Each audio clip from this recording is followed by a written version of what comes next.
Donc, le but de l'étude de l'enseignement,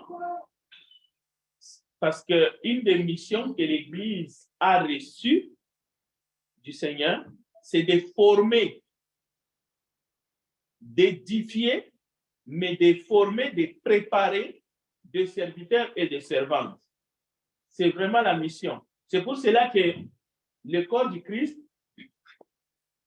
c'est là où nous nous édifions, c'est là où nous venons pour nous encourager, mais aussi là où nous sommes pour grandir, donc vers la perfection du Christ. C'est la raison d'être de l'Église. Mais les membres du corps du Christ, chacun individuellement, les disciples, ont reçu le mandat d'aller gagner le perdu, d'aller faire des disciples. La manière que l'Église peut faire des disciples, c'est à travers les membres. C'est pour cela que Jésus a envoyé les disciples 2 à 2. Mais après, on peut voir Philippe à Samarie, on peut voir Paul dans une ville, Pierre à Rome, et ainsi de suite. Mais chaque membre du corps du Christ, disciple de Jésus, peut aller gagner des âmes, peut aller faire des disciples. Mais l'Église équipe, forme, établit des serviteurs dans le corps. Alors, notre objectif, c'est d'avoir des serviteurs et des servantes dans l'Église qui ne souffrent pas de complexes. Parce qu'il y a 2 types de complexes dans ce monde. Il y a les complexes d'infériorité, mais il y a aussi les complexes de supériorité.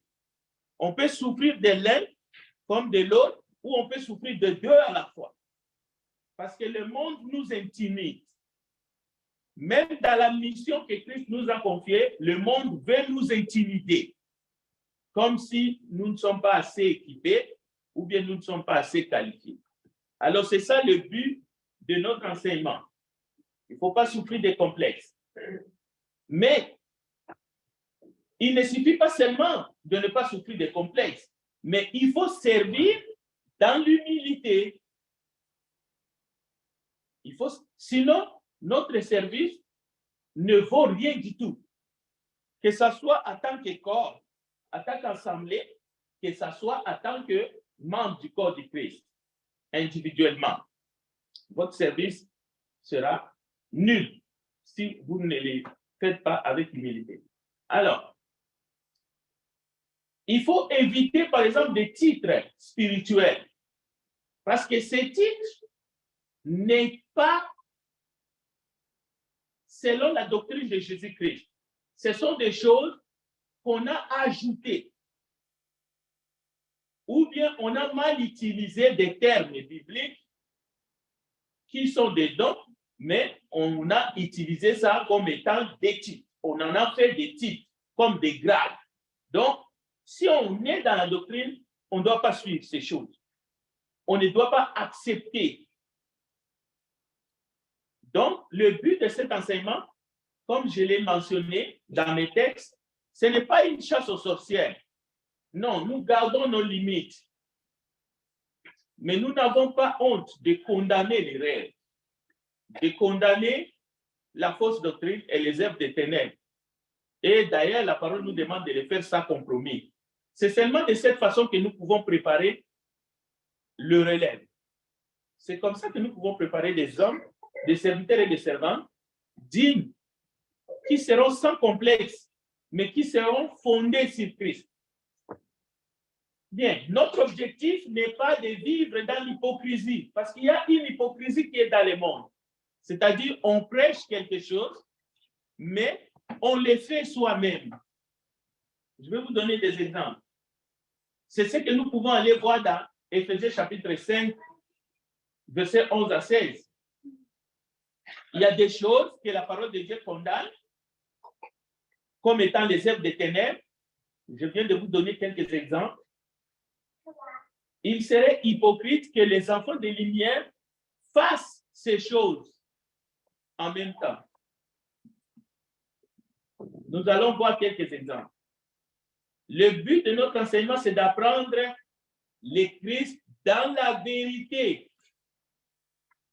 comme des enfants de lumière remplis de l'Esprit Saint. Je vous donne le premier texte que vous devez noter et le lire à la maison.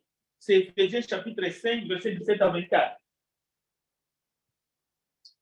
Alors, j'aimerais que quelqu'un nous lit les textes. Ou bien je vais les lire rapidement. Si vous avez trouvé avant moi, lisez-les, Éphésiens 5, 17 à 24, pour que nous commençons à valoriser.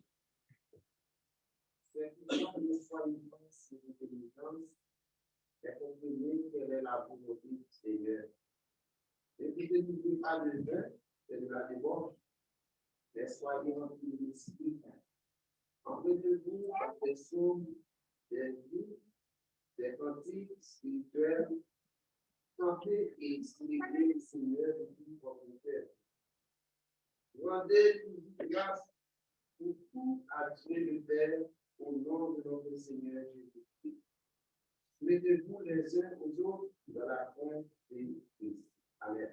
Amen. Merci, frère Thierry, pour la lecture. Alors, les deux documents que je vais vous présenter, les deux ne sont pas selon la doctrine du Seigneur. Mais il y a un qui contrevient à la sainte doctrine. L'autre, ça passe. C'est-à-dire, on n'est pas là pour dénoncer, dans le but de dénoncer, même des choses qu'on n'a pas besoin de dire. Je répète, dans les deux documents que je vous présente, il y a un qui contrevient à la sainte doctrine.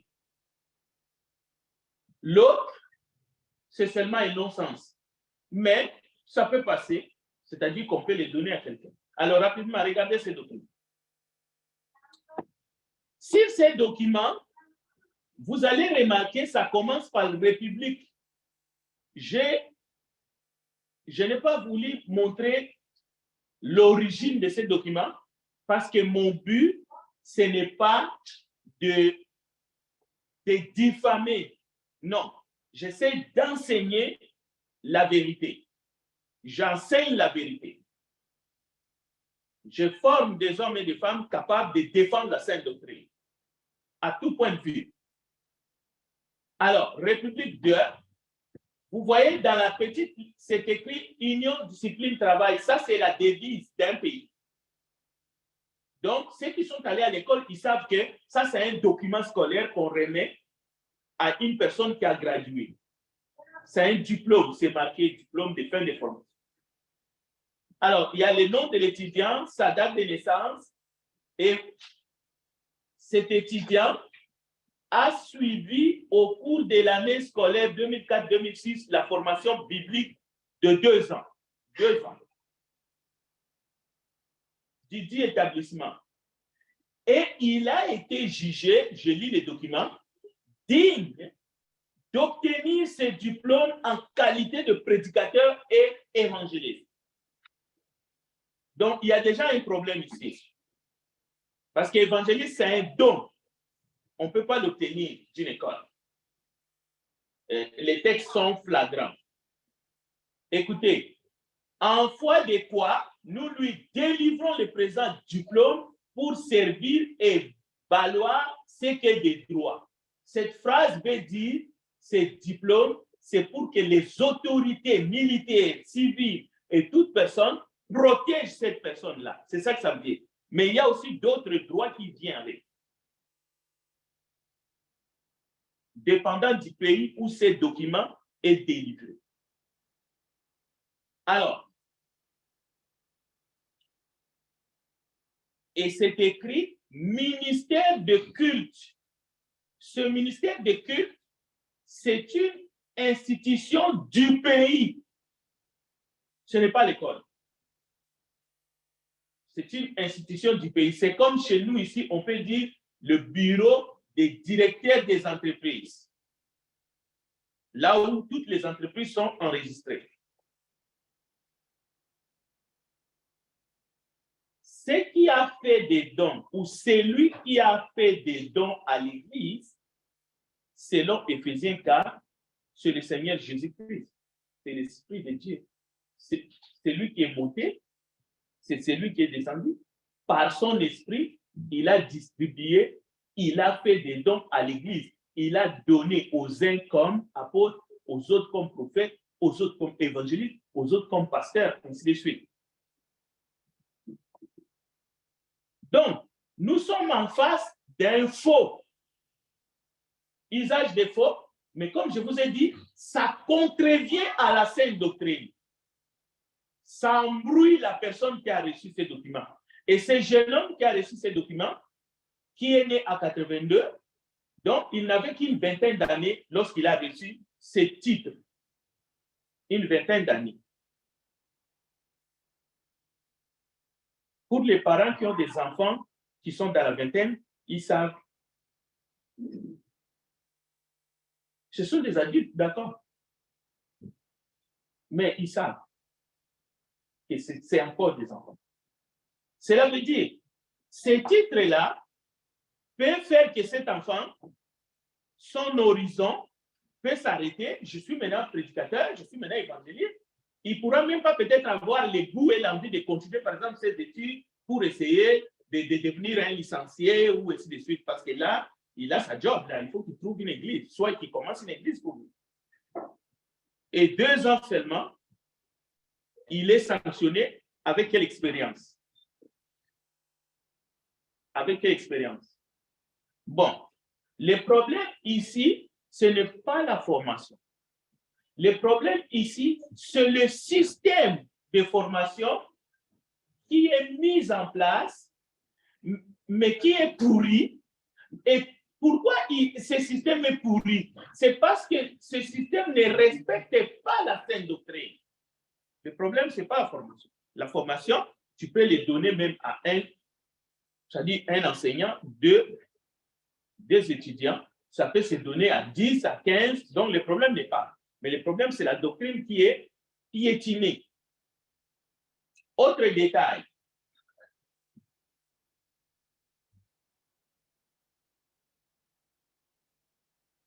Dans Matthieu chapitre 28, verset 18 à 20, le Seigneur ordonne à faire des disciples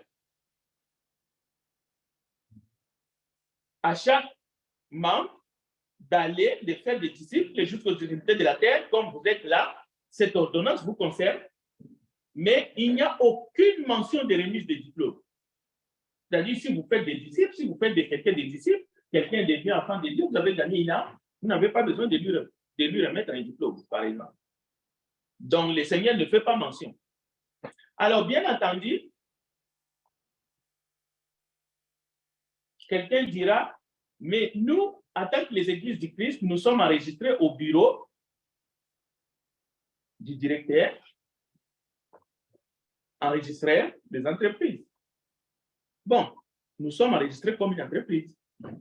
Ce n'est pas un problème à ce niveau.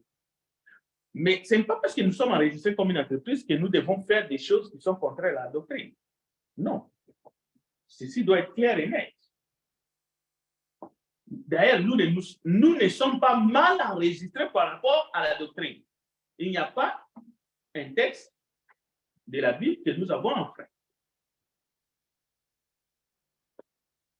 Donc, nous faisons attention pour ne pas faire ce qui est contre la doctrine du Seigneur Jésus-Christ, tout en étant enregistré,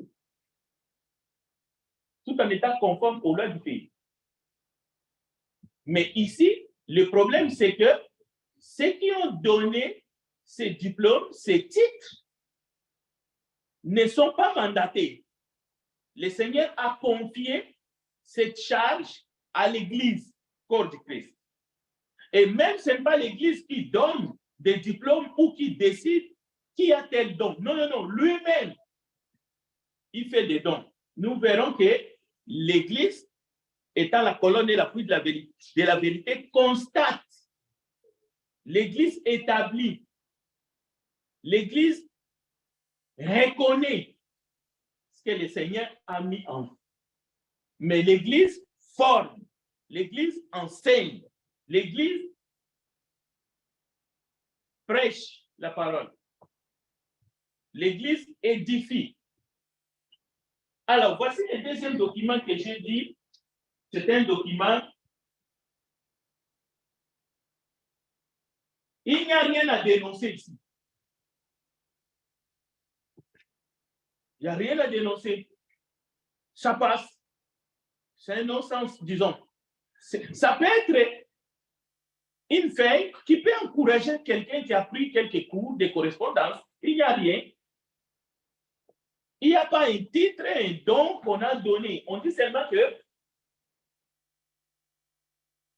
la personne a complété à notre satisfaction le cours biblique enfin de bonnes nouvelles. Cours biblique offert par, situé dans la province, date et tout, et puis signature. Bonne nouvelle, cours biblique par correspondance. Il n'y a rien à condamner là. Il n'y a rien à dénoncer. La parole de Dieu, la Bible, la doctrine n'est pas piétinée. Pourquoi? Parce que tout n'est pas réglé par la Bible. Là.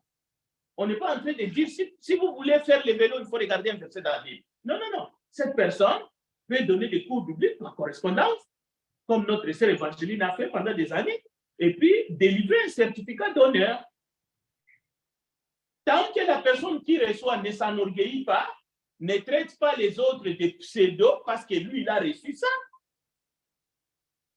C'est pour cela que j'ai dit, il n'y a rien à dénoncer. Mais si la personne qui a suivi prend ça, il met dans sa maison, il met dans sa voiture, il commence à se croire plus grand que les autres, c'est un sujet pour s'enorgueillir, il pêche. Mais nous, on n'a rien à dénoncer, on n'a rien à condamner sur ces deuxièmes documents. Voilà les deux documents. Alors, nous allons avancer. Dans le monde aujourd'hui, c'est l'Église à l'envers. Pourquoi je dis c'est l'Église à l'envers? Parce que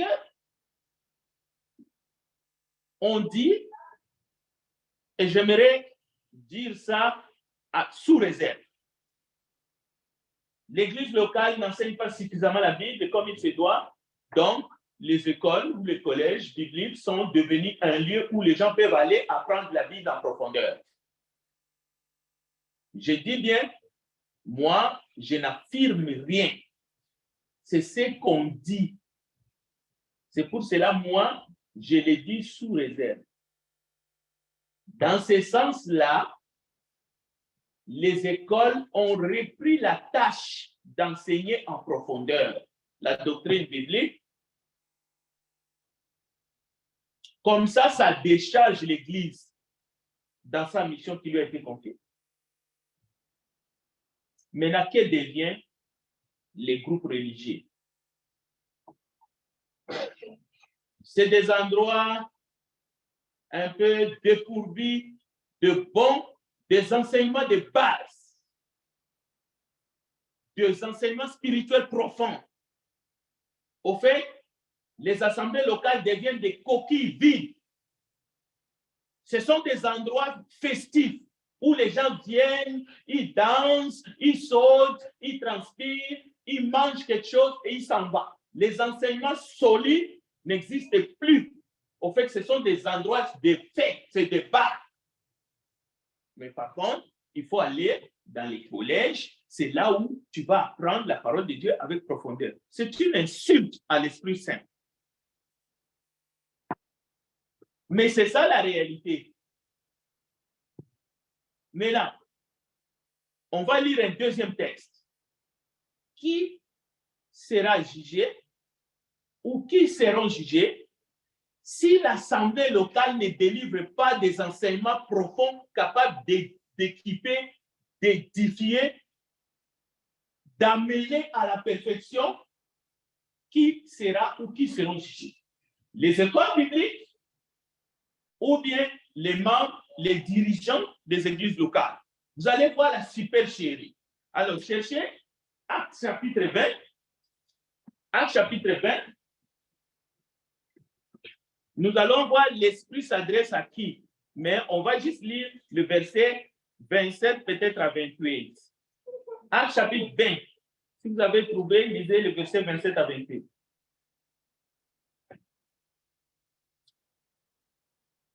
Car il est venu à monter tout le devant des pieds, sans lien contre la vie.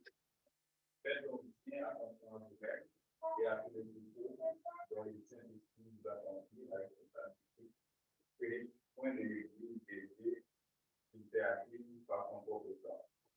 Merci. Je vous donne un autre texte. 1 Pierre chapitre 5. Alors, vous venez d'attendre ce que le frère Gérald dit. Prenez donc garde à vous et à tous les troupeaux que le Saint-Esprit vous a établis comme évêques. Et d'ailleurs, l'apôtre Paul dit, je ne vous ai rien caché. La lettre s'adresse à l'église d'Éphèse. La lettre ne s'adresse pas à un collège biblique. C'est ce que je répondais à un frère. Si l'église ne fait pas son travail qui lui a été confié par le Saint-Esprit, il ne reste que le jugement. Mais pas la délocalisation. Non. L'église ne doit pas délocaliser le travail que le Seigneur lui a confié, que le Saint-Esprit lui a confié. Alors, 1 Pierre chapitre 5, 1 Pierre chapitre 5, nous allons lire peut-être les 4 ou 5 premiers versets. Si vous avez trouvé, allez-y. Voici les exhortations que j'adresse aux chrétiens qui sont parmi vous. Moi, ancien comme eux, témoin des souffrances de Christ et participant de la gloire qui doit être manifestée, paissez le troupeau de Dieu qui est sur votre autel, non pas à contrainte, mais volontairement, selon Dieu. Non pour un bien sordide, mais avec dévouement. Non comme dominant sur ceux qui vous sont échus en partage, mais en étant les modèles du troupeau. Et lorsque le souverain pasteur paraîtra, vous obtiendrez la couronne incorruptible de la gloire. Voilà, merci, frère. Vous avez écouté? Donc, c'est clair et net. Alors, à quoi sert ce professeur des collèges, des instituts bibliques? C'est quoi? Donc, ils sont en train de faire quelque chose. Oui, d'accord. Je vous ai dit, ce n'est pas la formation qui est un problème. Mais, au fait, ils y sont pour rien, en fait. Mais, ils ne répondront même pas de leurs actes. Parce que le Seigneur ne va pas changer sa parole. Alors, aucun professeur ne répondra. Ce sont les églises locales qui vont répondre devant le souverain pasteur, devant le Saint-Esprit qui les a confié cette mission. Alors, on ne peut pas seulement se taire et ne pas aviser le peuple de Dieu qu'il y a un piège.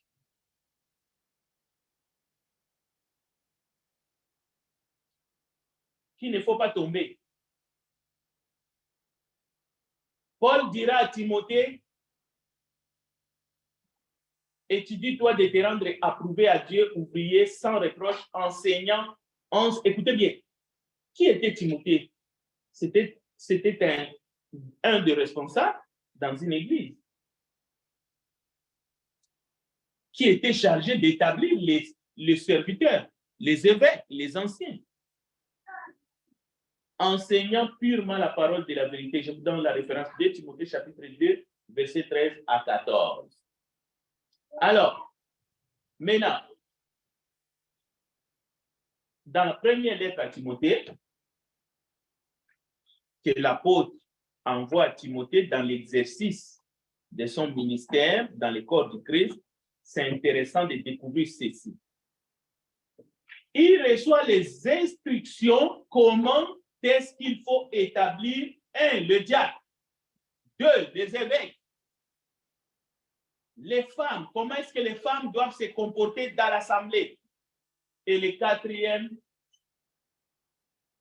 il va même recevoir des instructions par rapport aux veuves et même les personnes âgées.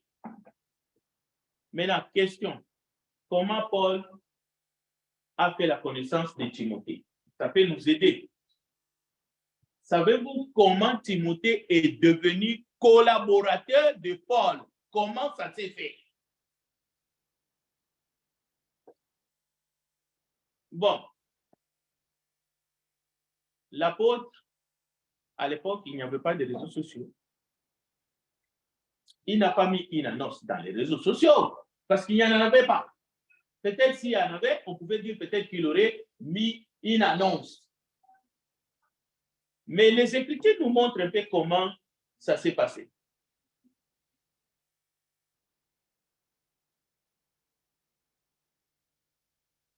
Il s'est rendu à Derne et à Lystre. Il y avait la première lettre de Paul à Timothée, donc à partir du chapitre 1, il y avait là un disciple appelé Timothée, fils d'une femme juive croyante et d'un père grec.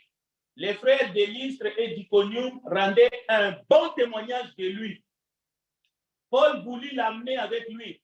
Il les prit et les circoncis à cause des Juifs qui étaient là dans ces régions, car tous savaient que son père était grec. Dans les livres où il passait, il transmettait aux frères les décisions prises par les apôtres et les anciens de Jérusalem en recommandant de les respecter. Les églises se fortifiaient dans la foi et augmentaient en nombre chaque jour, empêchés par le Saint-Esprit d'annoncer la parole en Asie. Ils traversaient la Phrygie et la Galate. Alors, qu'est-ce que nous pouvons dire? On peut dire simplement, sans se tromper, c'est dans le corps du Christ. Parce que Paul avait besoin d'un collaborateur. Il n'est pas allé en dehors. Dans le corps du Christ, il est allé trouver un collaborateur. Ce n'était pas dans la même ville, ou peut-être lui, il a grandi, ou bien, non. Il a traversé, il est allé de Derbe, il est allé à Lystre, et il est arrivé dans une ville, et là, il y avait une femme croyante, chrétienne. Timothée était déjà instruit, éduqué par sa grand-mère, par sa mère. Voilà la manière que l'Esprit dirige Paul pour aller trouver un collaborateur. Il n'est pas allé dans les groupes qui existaient à l'époque pour aller essayer de faire la main d'association avec des groupes qui avaient des croyances bizarres. Il a fait circoncire Timothée, mais il n'a pas essayé de changer Timothée de doctrine. Voilà comment Paul a trouvé un collaborateur qui va devenir un des responsables, en tout cas, le plus fidèle, en tout cas parmi les fidèles. Il n'était pas seul. Et on sait comment Timothée a travaillé.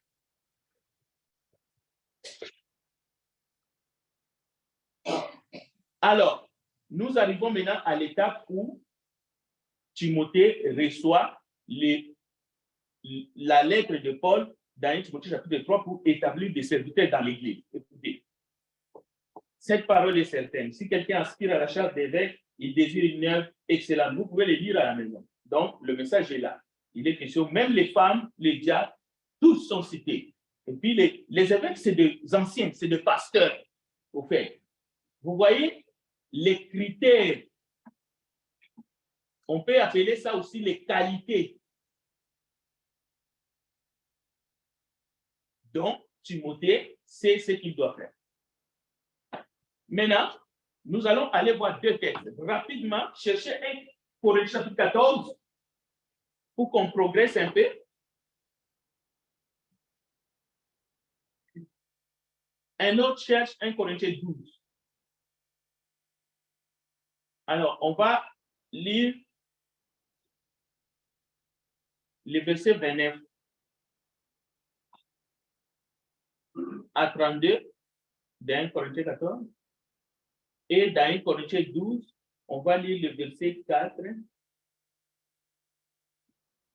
à 11. Allez-y si vous avez trouvé.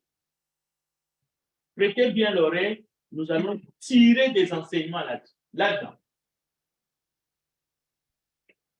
On n'a pas beaucoup de temps.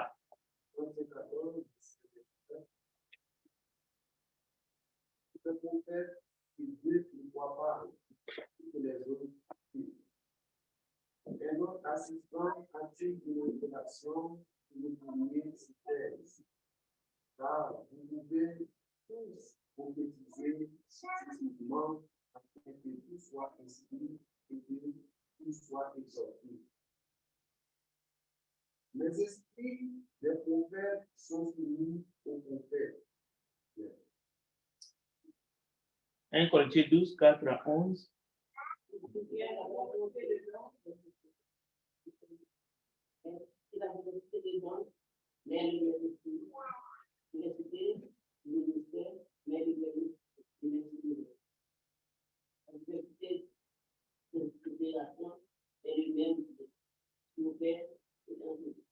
Or, à chacun, l'éducation de l'esprit est donnée à l'utilité au milieu.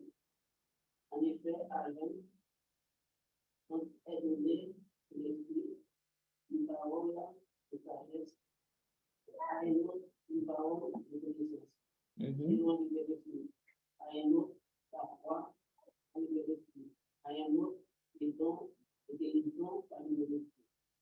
À un autre, les dons de guérir, à un autre, à un autre, seulement aux esprits, à un autre, à un autre, des personnes, et de l'esprit, pouvait chercher. OK. On n'aura pas le temps d'expliquer, d'aller trop en détail, faute de temps. Mais notez ici seulement qu'un seul et même esprit opère toutes ces choses, les distribuant à chacun en particulier comme il le veut.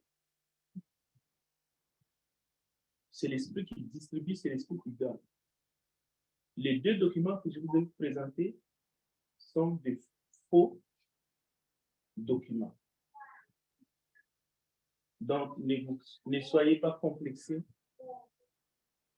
Le travail, ça se passe dans l'Église.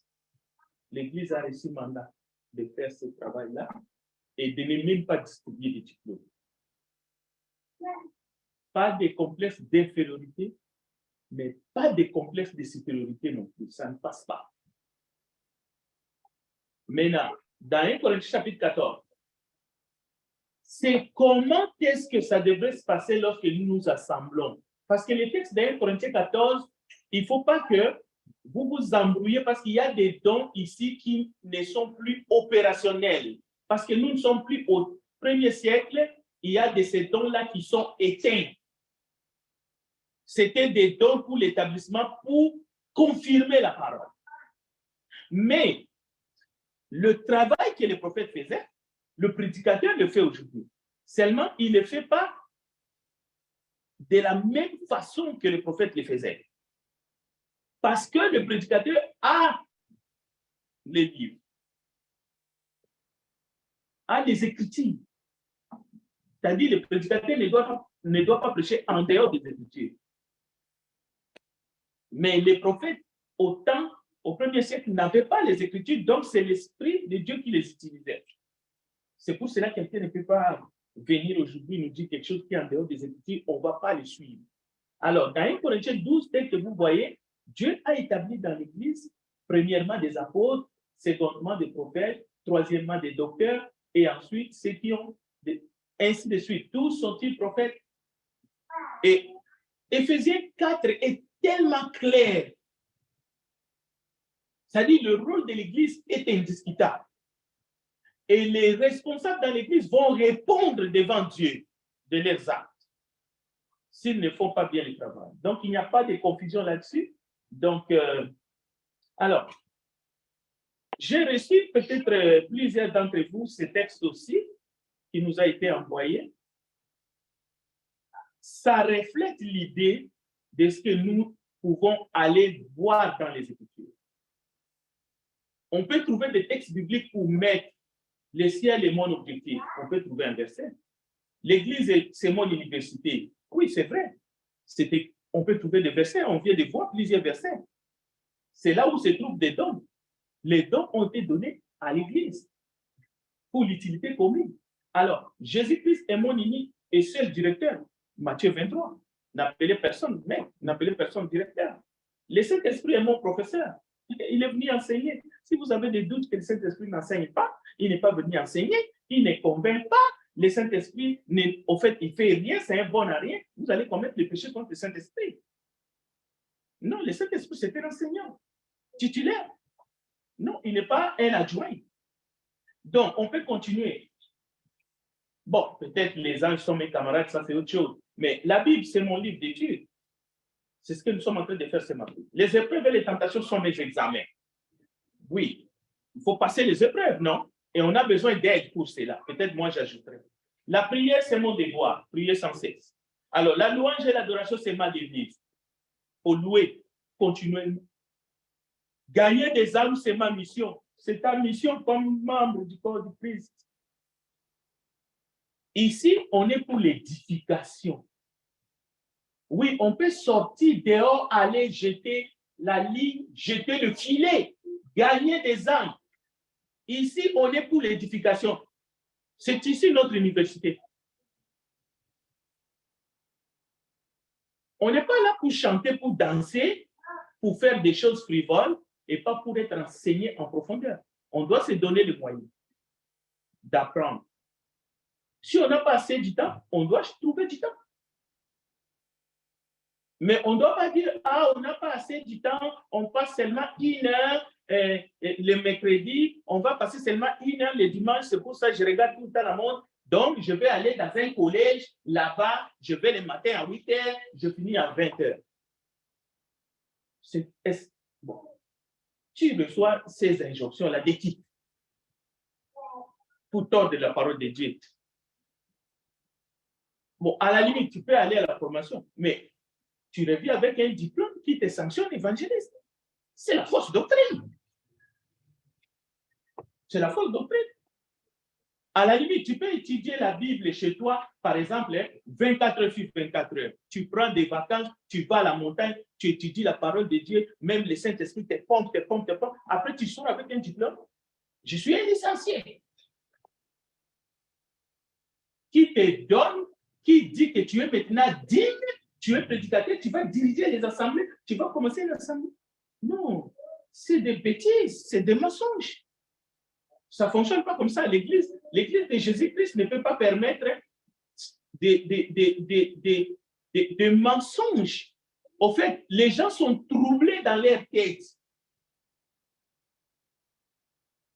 On peut dire, on est en train de violer l'Église que Jésus-Christ a bâtie. Mais par un système fait, au fait, c'est une entreprise pour gagner de l'argent. Parce que c'est ça la réalité. On ne dit pas aux gens la vérité. Même si ce n'est pas toi qui payes les frais scolaires, quelqu'un d'autre paye.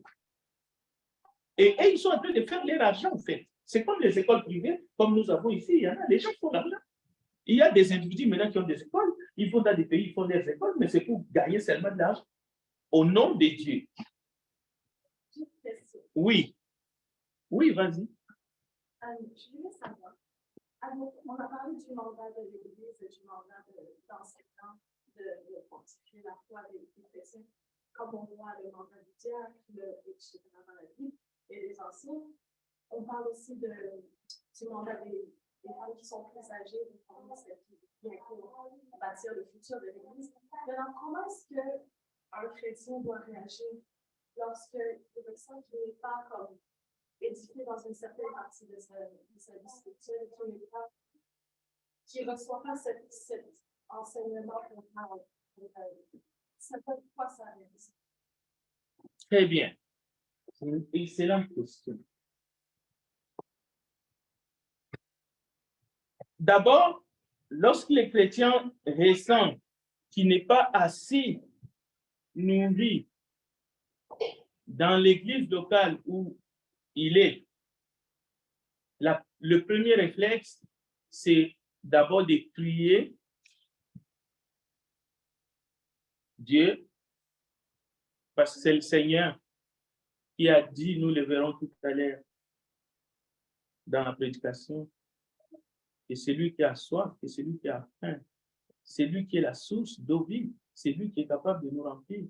Nous devons rechercher à être remplis du Saint-Esprit à travers la prière. Et ensuite, dans le corps du Christ, nous devons nous édifier. Il faut en parler. Il faut en parler avec les responsables pour essayer de trouver des voies et moyens pour que la situation change.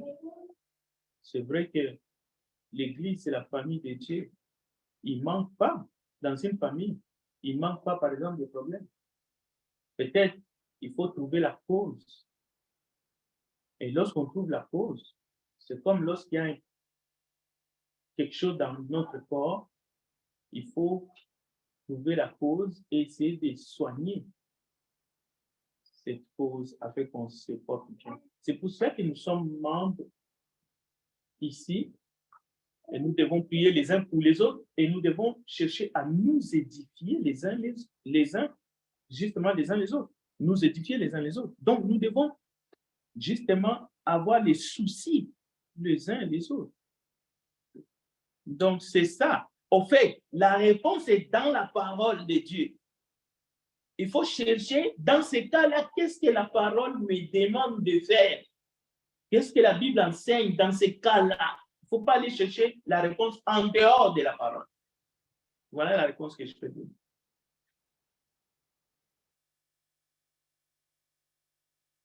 Et il faut insister. Et le Seigneur nous donnera la lumière. Mais il ne faut pas faire quelque chose qui est contre la parole. Parce que souvent, c'est ça qui arrive. Il y a un problème, on rajoute sur le problème. C'est pour cela qu'il y a les termes dans la Bible. On peut mourir 2 fois. 2 fois mort. Donc, nous sommes la famille de Dieu, nous sommes l'école du Christ. S'il y a quelque chose qui ne va pas, il faut en parler, il faut trouver des voies et solutions. C'est pour cela que nous avons la parole, nous avons l'Esprit de Dieu qui nous aide. Tout ça. Alors, je vais terminer. Je ne sais pas s'il y a une autre question, mais je vais terminer. Dans Matthieu, verset 23, verset 8 à 10, je l'ai déjà dit, Jésus interdit clairement l'utilisation de 3 termes ou titres. Maître, père, docteur. Les collèges bibliques confèrent ces titres avec diplôme à l'appui aux gens qui fréquentent ces écoles. Ça montre qu'ils agissent en dehors des Écritures. C'est-à-dire qu'ils donnent aux gens des diplômes comme étant de maîtres. De maîtres dans le domaine de la parole. C'est une incohérence, c'est une hypocrisie. C'est l'aveuglement spirituel. Jésus interdit dans Matthieu 23, verset 8 à 10, mais eux, parce que leur but, c'est de se conformer aux écoles du monde et non à la parole. C'est pour cela que nous disons, non, le but de cet enseignement, que vous soyez pas complexés.